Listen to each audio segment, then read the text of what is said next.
Hello everyone. Hope you're having a good time. Hope you can hear me. Hope you can see me. Today on our Video Creative Challenge, we are creating your first motion graphics template, a Mogrt, as we call them. A great way to insert graphics into Premiere, making things, complex in After Effects, but don't worry, we're going to bring it into Premiere where it's nice and simple, nice and safe. So I hope you have a good time creating these very important, very useful tools for our creative projects. I'm Evan Abrams. Ask me any questions you like in the chat. We're out on YouTube. We're out on Behance. Come join us on the Behance so I can see any questions that come on in. It's great to see people hanging out with us. Valdair, Mote, Wade, of course, holding it down. Afroya, hello. Kevin, hey. All good to see new people joining in, hanging out with us Friday. It's Friday afternoon for me. But let's get into it. Let me show you what we're doing, show you where we're going, and we'll get into it. All right, so I'm just gonna jump over to my screen real quick. Here we are in Premiere, beautiful Premiere. Now, if you've used motion graphics templates before, if you're familiar with this wonderful technology, then you will know the power that we hold in our hands when we create these things. If you need to access them, we can go to Window, go down to Essential Graphics, and that'll pop open your Essential Graphics panel. You might also go into your workspaces and navigate into your captions and graphics workflow so that your workspace will be totally optimized for all of your graphical needs. Now, motion graphics templates, or MOGRTs, are just a way of simplifying and replicating a series of assets that will come together. They'll be able to edit very simply over here. And there's sort of two kinds. You can create motion graphics templates inside of Premiere if you want. Now we can do that by going here to Graphics and Titles and Export as Motion Graphics Template. If you've got some graphical things, got our keyframes set up here inside of Premiere. But I say we should dip into After Effects today. We should see a little bit more of an advanced way to make this happen. Now, I advise that because if you look at our example, we're going to have really granular, fine control over blocks of text, over effects, over movement. It's going to be wonderful. Good to see you, Bliss. People are talking about snow out there. My goodness. It's very hot where I am here in fabulous Ottawa. But do let us know where you are. Let us know where you're from. Let us know how you're doing. And yeah, I'd love to know if you have any concerns about Mogurts, if there's anything you'd like to do. But without further ado, let's get into actually making them. I prefer to start in After Effects, but our journey should really begin. It should really begin a little bit more abstractly by thinking about what the motion graphics template is going to be. In this case, we're going to be making a full screen graphic, so we want it to take up the entire screen. We want kind of a point form list, a numbered list maybe, or maybe they just want to put points in. Then what we're going to do is we're going to have a title. We want a body of points. So we want background. We want a kind of plate. We want to be able to change the colors, maybe change the font, maybe change the font size. So we should already be thinking about what kind of properties we want to change about this. We want to plan that stuff out in advance because it's going to help us think about the design and how we deal with most of the stuff. All right, so we're going to continue our journey. Once we've got a bit of a plan in place, we're going to jump over into After Effects. And we are going to start it fresh, but just so you can see, like a little bit of a cooking show, this is where we're driving at. We're going to be creating it in here. There aren't even that many keyframes for us to worry about. If I tap the U key, you can see not so many. So let's start from scratch.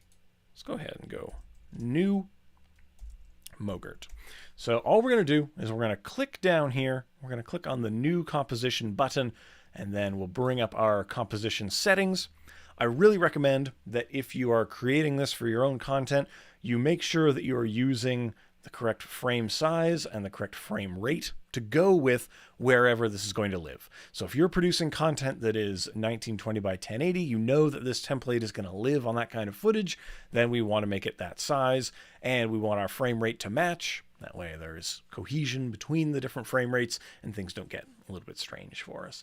So once you've got that dialed in, we might pick a duration that is perhaps longer than we require. So I'm going to go ahead and say 10 seconds. I'm going to type 10 seconds in there. So we're going to have a good 10 seconds of footage to play around with. We can shorten it if we want. We can change these settings later, but we want to make sure that we have the best start. I'm going to hit OK. And after it thinks for a little while, it's going to hook us up with a nice empty space. It's always good to see. It's going to be confronted with a little beach ball action. And I'm sure people are aware, if you're running a lot of apps at the same time, you may be taxing your system just a little bit. But here we go. We've got a nice empty composition. And I wanted to show this so that you can see that we have the transparency grid, which you can toggle on and off with this button here. So there's nothing back there. So if we were to save this out as a motion graphics template, it would be completely clear. So we can start placing things over top. You're also going to want to open up your Essential Graphics window in here. So go Window, Essential Graphics, and that'll bring this panel open right here. And because we are creating a new Mogrt, we are going to come over here and change our primary to new Mogrt. So this is where we are dealing with. And we're dealing with this particular composition. Mallard, glad to hear that this is good timing. Anytime we're working on brand new, we want to think about what templates we can deploy, how we can make our lives a little bit easier. So, first thing I think we should do, let's make a simple background show up. I'm going to come up here and click. I'm going to double click on the rectangle tool, which will create a rectangle, a vector rectangle that is exactly the same size as our frame. And maybe I'll just come up here and I'll change the fill color. I don't know, a nice bright pink, just fuchsia explosion on here. And I'm going to call open the scale of this layer by hitting S, but you can access these properties by twirling down, twirling into the transform, you'll find scale. And we're going to, of course, click on the stopwatch so we can change this property over time.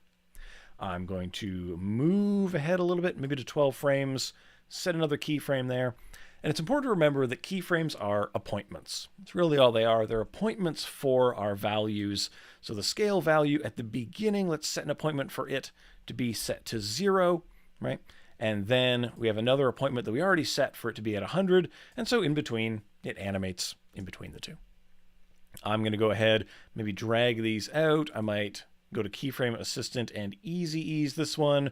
We want to set up all of the kind of nuance of the motion in here. Now I'm also going to access the graph editor, and I'm going to show you here you can pull on this handle, give that handle a pull, so that'll change the motion to be even more interesting, even more nuanced like that. Maybe we ease this first one here by hitting F9. So that's looking pretty nice. We're filling up the screen for our full screen graphic. I'm going to go ahead and duplicate that. I'm going to offset it a little bit, and I'm going to change its color. Let's just make it a little bit of a darker color, like a nice rich kind of plum color. I'm going to twirl down into its properties, twirl into its contents, twirl into the rectangle, twirl into the rectangle path. This is a parametric path, so I can just adjust the size. I'll unlink its values, and I'll subtract maybe 400 from either of them. So we're going to subtract 400 from either of those. Ooh, maybe that was too much. Let's go ahead and add. Let's add 200 back to each of those. So it's like this. So we have a nice little border.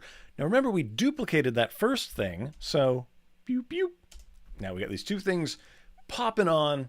Nice background, right? And just to show you up front how this works, let's say in the future we wanted whoever uses this template, maybe it's us, to be able to change the color of these. We just need to drag the property of color up into the Essential Graphics. So we are going to find color. I'm going to twirl it down. Ooh, can I move my picture to the other side? Not particularly easily. You know what I'm going to do instead? I'm going to try to move this. Try to move this up so that you can see what we're doing. Maybe that will be helpful.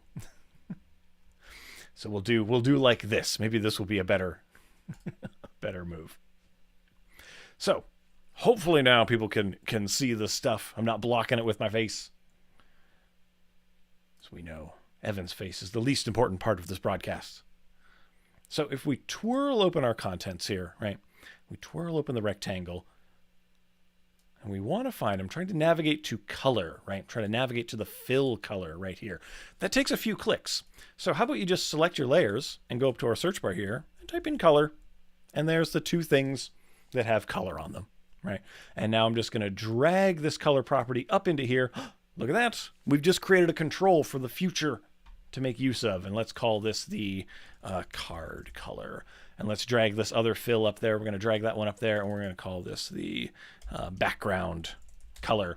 And we can modify them. We can modify them right up in here, and we can see if we like how these controls are working. So I'm going to go ahead and maybe we switch this up to like a blue like that. And maybe we switch this one here up to a also kind of like a blue, you know, kind of down in here like that. Boom. Oh, branding adjustment right away. Now we're onto the Photoshop colors. But it's that easy to drag properties up. Okay. Let's add some more properties. The important ones, the important layers, we want some text. So I'm going to grab my text tool. I'm going to click out here. Just clicking will give us the ability to type out things.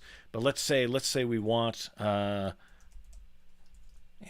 title example. Whenever you're designing things, you probably want to think about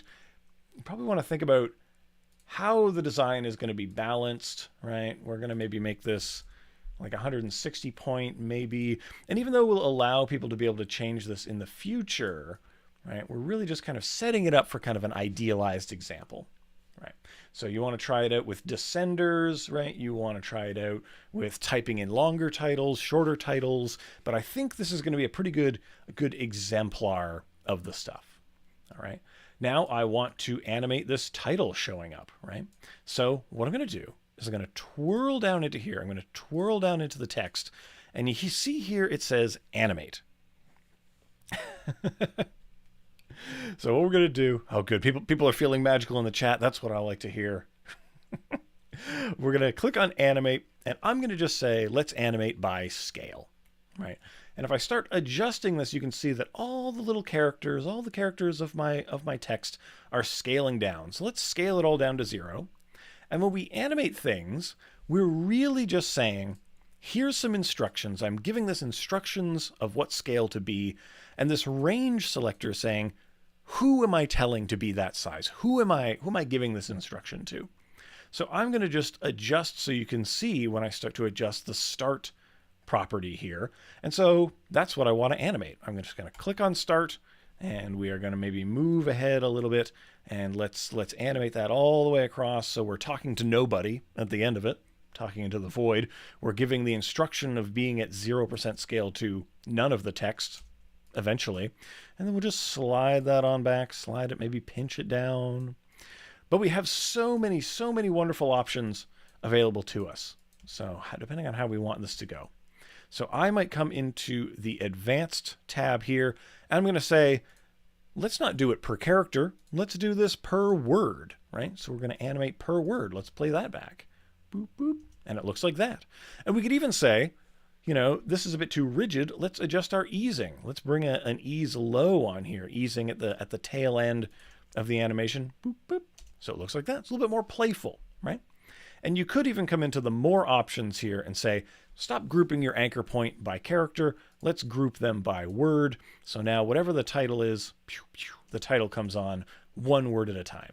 You have so many options to get into, and there's lots of resources to learn more about the text animators if you wish. We want to focus on the Mogrt aspect, the templating aspect of it. So with our animation set up, what do we want to allow future us to change about this? Well, I want to drag the source text up into here. So dragging this in, this is the property that we want to change. So I'm going to give this control a title. Let's say title. That's a good name for it. And then we could type anything out here. Anything? Yeah, anything you want. Whatever is typed into this field will become that text, right? Most common question we get is, how do we enable font selection? How do we let people change, you know, whatever they want about it? Just click here on edit properties. Let's allow font selection. Let's allow font size adjustment. And yeah, we can come down here to enable faux styles if you want. Now, there's a question from YouTube. How do I find the text presets? Now, I think they might be referring to the various things like typewriter, like fly on by character. You want to come down here to effects and presets, and it is the first folder right here. So we've got some presets that are all kind of worked out in here. So many of them hanging out. So if you want to apply those, you can grab them in the Effects and Presets window. So that's a great way to start. If you're not familiar with text animators, you can start there. If you want to start animating by yourself, just come into the text and you'll find the animate button right here. Then we can start adding properties. So I hope that helps. I think that was Abby over on YouTube. That's right. I've got both windows open. So, so we've got our title coming on. We've enabled the ability to change it. We can't really change its color. Oh, that's too bad. What we'd probably want to do is apply like a fill effect. So type in fill into your effects and presets, drag the fill effect out onto here. That'll allow us to recolor it as any color you would like. I would like it to actually be a nice light color like this. And now, again, just look for the color and drag the color property up into here. And now we can say title color. So we're using effects, we're using the properties so that will work out. All right, so hopefully that is good. All right, now we need the body of the paragraph, right? We need all of those wonderful points that we're going to be bringing in. Oh no, am I getting roasted for my Harry Potter glasses? Oh, I don't like that. I like round glasses. I'd wear aviators if the style existed. All right, so we're going to take our text tool and we're going to click and drag a nice big box like this. When you click and drag a box with your text tool, we're creating text that wraps around the edges. So this is a nice way to make sure that your text remains confined, right? If the title kept getting longer and longer, we would have an infinitely long title, right? Which is not necessarily what we want. So having this bounding box text, this rectangular text, is going to give us a little bit more control over elements.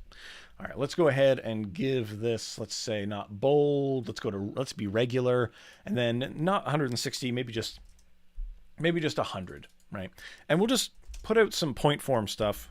Point 1, point 2, riveting arguments here. Point 3. And then let's see, point 4. Let's keep it consistent. So we've got our kind of points. Now, because this is a paragraph, you may want to not only access your character stuff, but you may want to access your character palette as well to modify that if you so desire. You may want to work your spacing kind of between points or between your lines. So I would stick that to auto personally, but hopefully we can make this kind of go well. And again, we're gonna adjust this here, and we want to animate these points showing up, right? So we are going to twirl into them. We are going to click on animate, and I say let's animate by position first. Let's give that a try first. And as I adjust this, you can see it's pushing all of the text over. It's giving it all a slide over. And remember what we did to the title, right? We want to come into our range selector, come into the advanced, and we want to say it's not based on characters. We want this to be based on lines, right? So each line will animate in one after the other. So if I just scrub this, we're talking to fewer and fewer of the lines, and they are moving in.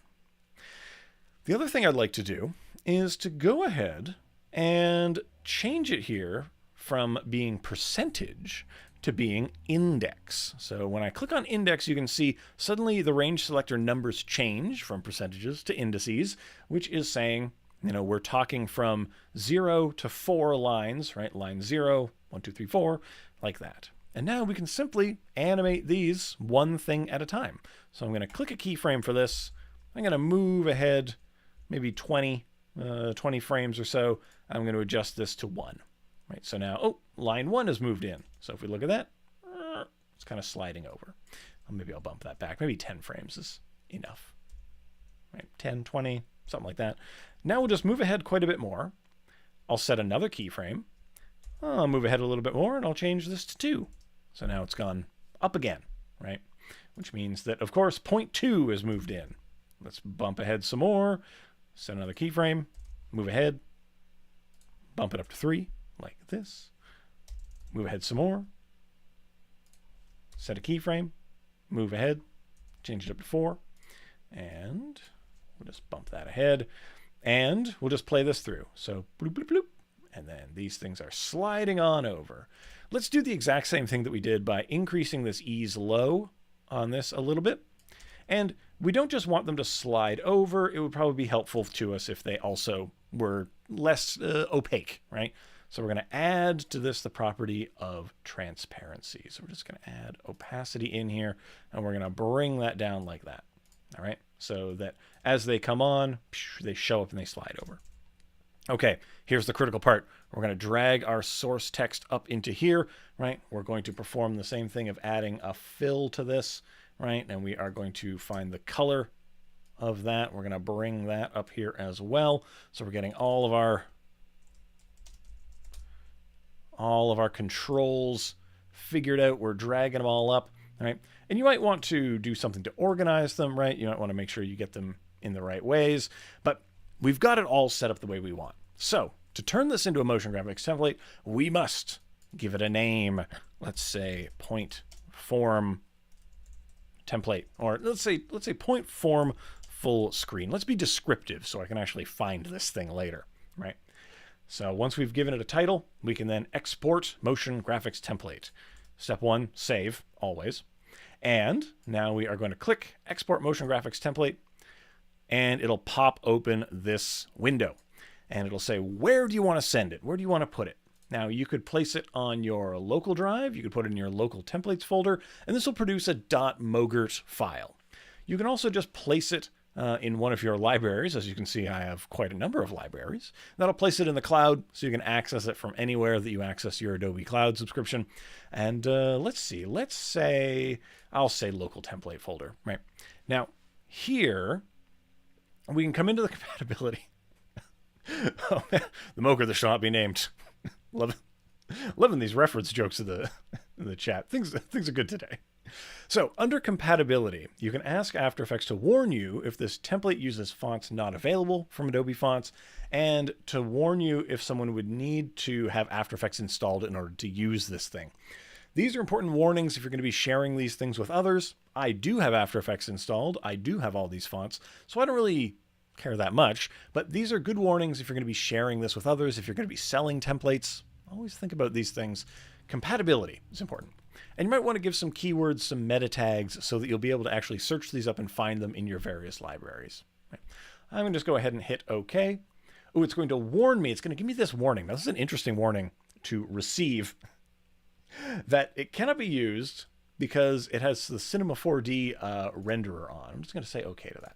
Now, if you get that warning, if you receive that warning, come into your composition settings and check the 3D renderer option. Make sure you switch that back to classic 3D. That will fix up that little problem. So how do we use this if we're in Premiere? How do we make use of these things? Well, you can come into your Browse tab, and everything you're looking for should be found in here, right? But if we just search up the point-by-point full screen graphic that I had created before. Oh, and this one here is also available. We'll drag that out. And we'll see as it loads up, thinking, as it's copying it sort of from the library to a local place, right? Which is very, very nice of it. Hold on. Cease. Oh no. Causing errors all over the place. But the important thing is that you want to make sure that it is something that you can find, right? You want to make sure that you can locate it. Now, once you drag it out onto your timeline, you know what you're going to see? When you select it, your essential graphics is going to come up, and you're going to see all of the things that you've added, all of those options that you've given yourself to modify in the future. Now, of course, this is a fairly basic example. We've barely scratched the surface, but I hope this has been enough to sort of maybe whet your appetite to give it a try. We don't want to start off too advanced. We want to take our first tiny steps. We want to walk before we run. And so I hope this has gotten you at least a little bit interested in trying it out for yourself. See if it'll work for you. If you want to create more advanced things, we have plenty of resources around After Effects in the Adobe Help file, in the Adobe Help site, and you can always get at me. Find me at EC Abrams on Twitter, on Instagram, all over the place. I don't mind. But it is very useful, right, to be able to kind of work up to things. So hopefully this has helped you take those first steps, is what we want you to be doing. And if you do take those steps, we want you to share them with us. Share with us the Moggrts that you make. Show us your knowledge in action. Share them with us on the Discord. And if you want to jump right into it and you want to see how this thing was created, you want to dissect it yourself, all of the files are available in the description. So thank you so much for being with me. Thank you for hanging out. Thanks for spending your Friday with me. Our broadcast is not yet over. There are office hours coming up after this, so stick around for some of those.